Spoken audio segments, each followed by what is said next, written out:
Joining us now in the player escape room is a young man who is coming off a fantastic season with the top 6 finishing Mariners. Please welcome to the show, Central Coast Mariners rising star, Max Balard. G'day, mate. Welcome to the show. Hey, thank you so much. Really looking forward to it. Mate, how are you? Everything good over on the coast? And you're now living an A-League career, but also juggling studies. So tell us a bit about that and how things have gone at the start of the season and pre-season. Yeah, I'm a university student at UNSW studying economics and commerce, and but at the same time we got the football and really enjoying it. Pre-season's been amazing under Monty. It was a shame we stopped so early in the FFA Cup, losing on pens to Sydney FC.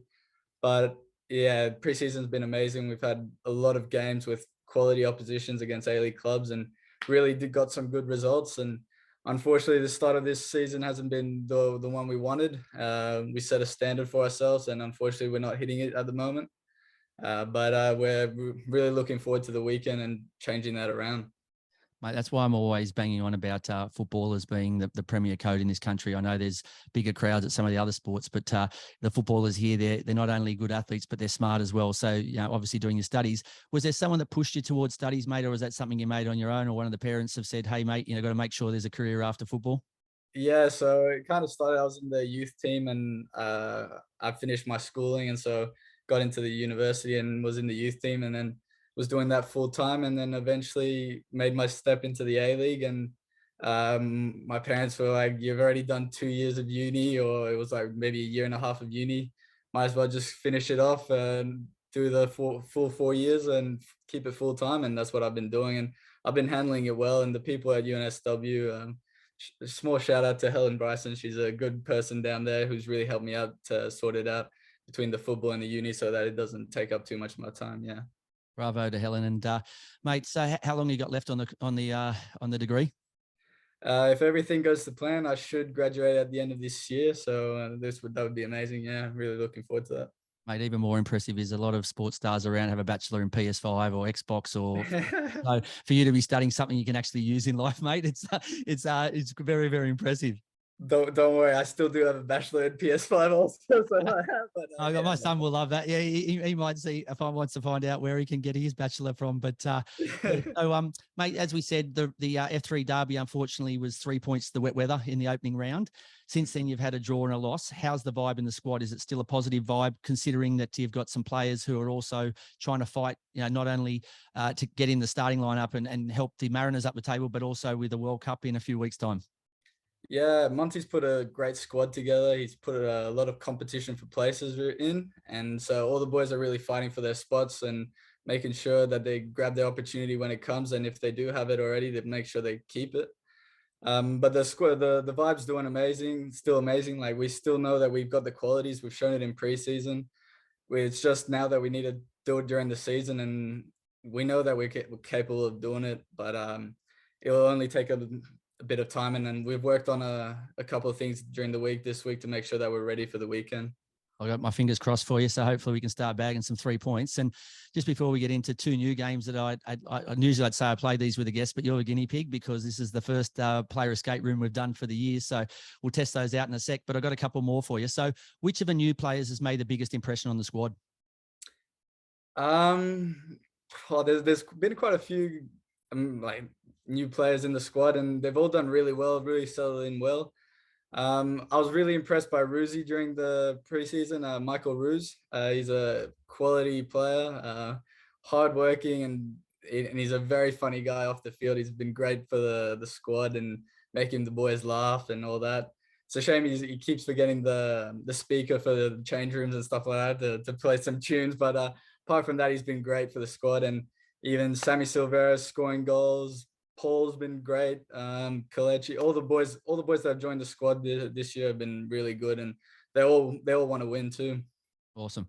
Which of the players who have left do you miss the most? Now, I don't want to harp on players that have run away, but I know last year we did have Marco Llorena, who I loved as a player and off the pitch as well. So is there one player who maybe, especially being one of the younger guys in the squad, who kind of got behind you early on and was a good support, or someone who you just gelled with a lot? Is there one guy you could name who you wish was still at the club? Yeah, for sure. His name's Nikolai Muller. Played 200 plus games in the Bundesliga. Quality player, and I was sitting next to, I sat next to him in the change room. And he really helped me develop my game and really supported me even during the times where I wasn't playing so well. He kept faith in me, and I still in good contact with him. And he's an amazing guy. And yeah, I do miss him a lot. But it was his time, I guess. He had a great career, and he's an amazing guy. And yeah, he's still in Australia at the moment, and hopefully I catch up for dinner with him. But yeah, he's amazing, and really miss him. That's the thing about these star players that come over, that you don't hear these stories where they jump in and they help out, right? You see them do a couple of TV appearances and things, but I think people miss that. So that's absolute quality from him, that he's happy to spend the time, and it's obviously rubbed off because, like I said, you're in fantastic form and you're only getting better and better. So obviously having players around like that around you can only have helped. But what are the team's goals this season, and what are your personal targets, mate? We set ourselves a really high standard. We go into every game thinking we want to win. We've set ourselves to firstly the premiership if we can, and because we believe that we can do it. We've done it in pre-season. We've beaten the best teams, Melbourne City twice, Melbourne Victory. We've beaten all the good teams, and we know we're able to do it. And it's just at the moment it's not working out, but definitely winning the whole thing's the number one goal. And if we had to fall back on anything, it was definitely bare minimum is top 6. That's the bare minimum we've set ourselves. We want to play finals, and then if from the finals anything can happen, and we know that we can win the whole thing from finals, and that would be amazing for the fans. So we're not booking any holidays then before the season finishes as a final. All right, there's no holidays booked or anything. No, definitely not. Definitely not this season. And what about you, mate? What are you hoping to achieve? Like I said, you had a fantastic year last year. This year, you were going great until I put you in my fantasy team, and then you've done me over on that one. But what are your personal targets this year? Personally, I just want to be able to play as much as I can, play as many 90-minute games as I can, because I know the game time will only help me. And then from there, I want to be able to be one of the best players in the league in the center mid role. So I'm pretty ambitious myself, and I hope to be in the so-called team of the season at the end of the year. And I really want to be one of the star players in the league for the midfield role, despite my age. Mate, I know there's one person nearby that's cheering you on and quietly confident that you will achieve those goals this year. So I won't tell you who it is, but yeah, he's clapping you on from the sidelines, sometimes behind the microphone. I appreciate it. All right, mate. So let's get stuck into our first game that we're going to try out on you. So this is called 6 Aside. It'll be 6 questions comparing you and your Mariners teammates. If you offend any of them, just blame me. You can just tell them it was all me. I held a gun to your head and caused you to stitch them. But you ready to roll? Yeah, beautiful. Can't wait. Okay. Who has better taste in music, you or Josh Nisbet? For me, for sure. Nizzy doesn't even listen to music. He literally literally from the car rides, from training to home and from home to training, he does not listen to music in the car. I don't know what he listens to. He's told me he doesn't put music on, but he listens to the wind. Well, I've said to him, mate, especially when he goes and visits his family, there's a bit of a drive. And I said to him, is there nothing that you can listen to? He's not a fan at all. I've even offered him a mixtape. I haven't actually done it yet. And to be honest, using mixtape as a term is probably a bit outdated anyway. But I said, I can get him a iTunes playlist or something, and he's not interested at all. So if Max Balard, his centre midfield partner, can't get him in, I think there's no hope for him. I don't know what he's doing. Who would be a better superhero, you or Danny Vukovic? Danny Vukovic. This man is built like a machine. He is strong. He's pretty much the Hulk already. So he's pretty much won that. All right. Who is a better roommate, you or Jacob Farrell? Oh, I'm a bit scared here because I've heard that he's messy as, right? So if you're considering this, then I'm very concerned for you. No. Well, I am a bit messy, but I'm definitely not as messy as Farrell. But I think I'll bring more quality bands than Farrell, so I'll go myself there. So who's your current roommate on away trips? It changed. I'm one of the ones that changes quite a lot. Last year I had Rolsey, I even had Farrell, and then this year I've had Niz so far. So yeah, so I'm the one who kind of bounces around a little bit, but yeah. Mate, I'd like who's Jacob's roommate at the moment? Because I might have to check in with Josh and also his roommate to see if we can decide who is a better roommate on this one. I think it's Tommy Aquilina, who's his Okay. roommate at the moment. Formerly Yeah. of the Wanderers. All right. Well, I might have to do a bit of digging here to find out who really is the best roommate, because either we can follow the theory that they're sharing you around because everyone wants to be with you, or no one wants to be with you. So that's why. Yeah, exactly. I'm not sure which one it is. The jury's out. I'm probably saying it's because they want to share you around, but I still want confirmation on that. Yeah, agreed. All right. Who takes longer in the shower, you or Dan Hall? Dan Hall, but I don't even know if it's because he spends time in the shower or if he's looking himself in the mirror. That's the issue. All right, then. So I don't know which one it is, but yeah, I will go Dan Hall for the longest time in the bathroom, we'll say. There's a hand grenade for you. Dan's not talking to you this week. Like I said, just give him my number. I'm happy to have a chat with him and tell him. Perfect. I'll send him your way. Mate, you did mention this guy a little bit earlier on too. Who's funnier, you or Storm Rowe or Rue? Oh, Storm has probably got me on the banter. Yeah, he's a funny guy. Yeah. He's got you covered. Yeah, he's got me covered. He's a funny man. Would he be I know you did say that the Michael was funny too. Would you say he's the funniest player in the squad? Michael, for sure, without a doubt. Well, we don't know if we're laughing at him or we're laughing with him, but what you know is that you're laughing for sure, no matter what. So yeah, he's by far the funniest. And then Stormy's up there though. Stormy's a pretty funny man. All right, and the last one, who has better dress sense, you or Jason Cummings? Oh, see, all the boys in the change room probably gonna say Jace because they see me in the same clothes pretty much every day. But if you see me outside of football, maybe myself. So you do have like the old Batman thing going on here. So you are in the change rooms, you're just that standard Clark Kent, and when you get outside, just the old bat suit. Is that the way we're heading? Well, yeah, kind of. I just wake up, find the closest clothes to me, put them on, and I'm ready to go to training. I'm not too bothered really. And then yeah, when it's time to really put on something, then I'll put on something. Mate, this is what I'm starting to get a picture here, right? Like I said, you're only as clean as Jacob Farrell. You dress slightly better than a few players, but maybe not Jason because you just grab whatever's around, mate. You're taking on too much. I think if I was your shrink, I'd be telling you now you're doing too much. You got studies, PS5, and you're playing in an A-League. I think you got too much on, mate. We need to get you a new scheduler, I think. No, I'm enjoying it. This is what makes you smile at the end of the day. Mate, I'm going to chuck another one in. I haven't got anything prepared or anything. Yeah. If I had to pick, is there any other category, if we threw it at you now, where you could say straight off the bat you're better than someone else in the team at it? Oof, FIFA. I'm the best in the team at FIFA. Oh, you are? That's the PS5 bit, but yeah, I'll there's one other boy, Cameron Windus, who's good at FIFA, but yeah, no, I'll take my chances on that. It's quite funny because last year when we had Rosie, not the one still at the Bulls, but the one that's gone over to play now, I think, in America. And we were talking to him, and I said to him one night, I would have loved to get on with, if I could have got Ante Milicic to come on with me, and we would have jumped on without telling him who we were on FIFA. And that way we could have played a bit of a game, trash talked him, and then I could have revealed to him that it was me. But I couldn't get Ante on. And when I told him, he's like, I wish you'd done it. And I was like, you would have got yourself in trouble. You probably were up to midnight. Your curfew is probably 9 o'clock with the coach. So I said, I would have got you in trouble. So I've probably done you a favor. He's like, no, it would have been awesome if you'd got me stitched. I would have loved that. So I don't know. Maybe I might have to have a word to Nick and see if there's a way we can catch you out, mate, because I know you seem like you got your head screwed on and you're dedicated to doing lots of things, but I'm starting to get a feeling maybe there is a lot of FIFA happening in the household. No, yeah.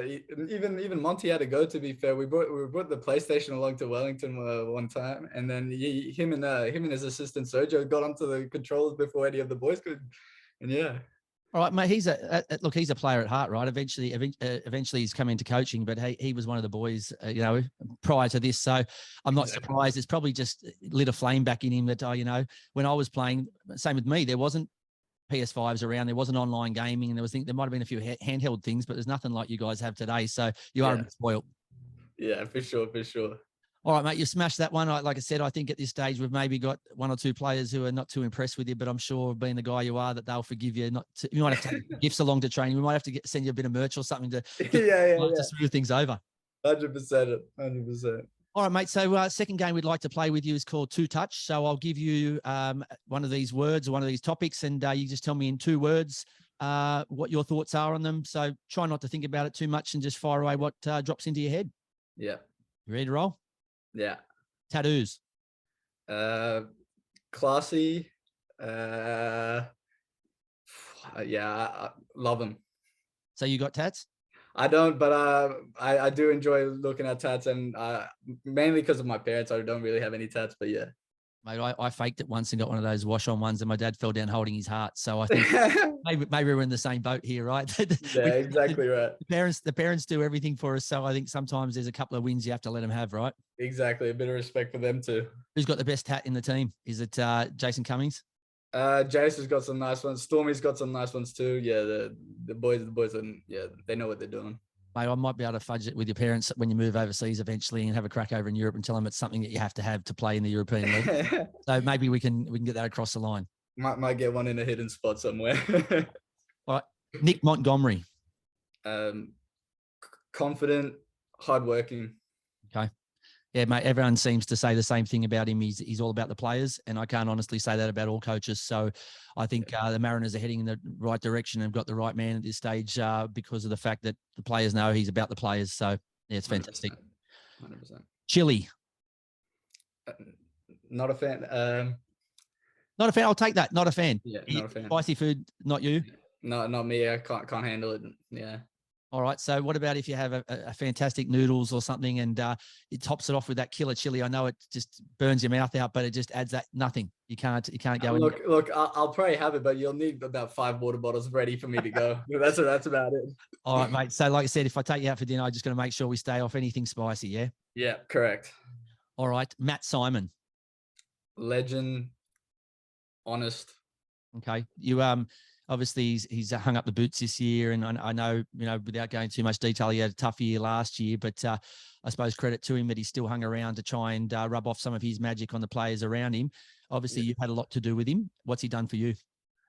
He's amazing. Like, for one of the experiences where I was like, holy, this guy's a real captain, was when we were in the FFA Cup last year again in Mudgee against Blacktown City. For some reason, there was a misunderstanding with the rooms, and we were meant to check out of our rooms before the game even started. And Matt Simon told in front of the whole team, "Nah, this isn't right. Like, we're keeping the rooms," and I was like fighting with the CEO kind of thing. And eventually, the CEO tried to make a deal where, "Oh yeah, Matt Simon, you can keep your room. Simo, you can keep your room," and all the boys can keep their room. And he's still 40. He's like, "No, all the boys are keeping their room, no matter how old they are." And I was only young, and I was only just joining the squad pretty much. And it was amazing to see him fighting for us, even without really even spending much time with us. We only just joined the team, and he's still fighting for us. And yeah, it was amazing. I love that. So have you got a new skipper now that's going to go into war like that with the CEO? I know sometimes not the bravest move, but fortune favors the brave, right? So is there someone new that can go into combat for you guys if you do get kicked out of your rooms? Vuka's an amazing leader too, and Simo's still around the club. He's still at training pretty much every day and helping the boys, and even after trainings, giving them small tips, doing little exercises with them. And yeah, he's still there, so he'll still fight for us till the end. It's hard to walk away, like I said, when you've been in something as long as he has, and something that he obviously loves, like all footballers, being the greatest game on the planet. It's going to be hard to walk away. So if he does hang around there, it's only for the advantage of you and the rest of the players in the Mariners club. Yeah, 100%. I think I know the answer to this one, but I'm still curious to know what 2 words you'll use. Video games. Entertaining and team bonding also. So other than FIFA, is there anything else that you get stuck on? I played a bit of Fortnite, but normally, yeah, it's between Fortnite and FIFA really. And even last year, it was like, I said team bonding because last year there's this like game mode on FIFA where it's like pro clubs and you're an individual player. Yep. We managed to get a full 11 from the Mariners squad, who played onto the game as their individual player and played a full 11. It was amazing. We were all laughing our heads off and like talking. I wish I was part of that. If you needed an orange boy, I would have signed in as the orange boy if that's possible. I could have maybe looked after the team.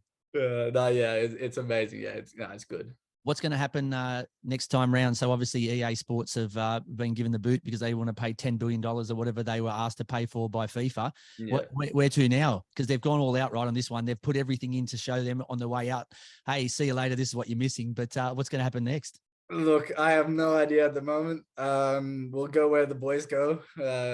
You play just to have fun with your boys online and stuff like that. So we'll see where they go. But Yeah, it's gonna be a mess. I don't know what we're gonna do. Probably move to another game. Apparently the COD's coming out soon too, so maybe give that a go. Nice. November World Cup. Thrills and memories.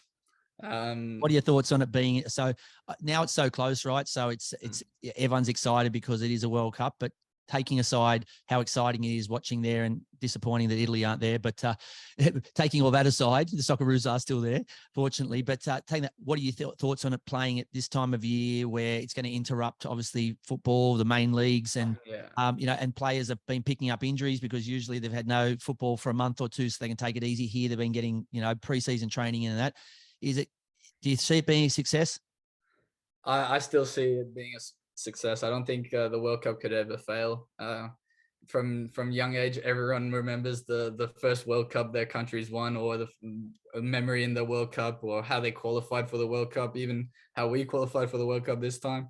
So yeah, I think the World Cup, regardless of when it is or where it is, it'll always be a success. Yeah. Who do you fancy? Is there a team that you think will take it out? And do you have a dark horse as well?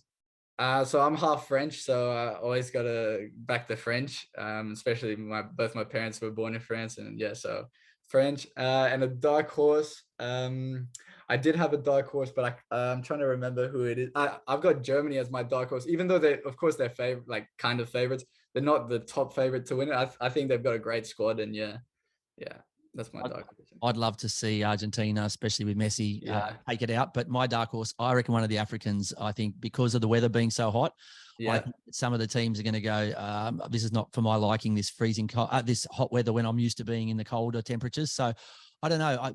I think Senegal did a good job taking out Egypt and Salah. So and Mane's dangerous. So I don't know. I'd like to see Argentina, but if not, I'd like to see one of the Africans go as far. And I got my fingers crossed for the Socceroos, but they're not in an easy group, right? And they're playing your French, so maybe you've got two fingers crossed. One on. Yeah, I'm a winner regardless. Either way, VAR.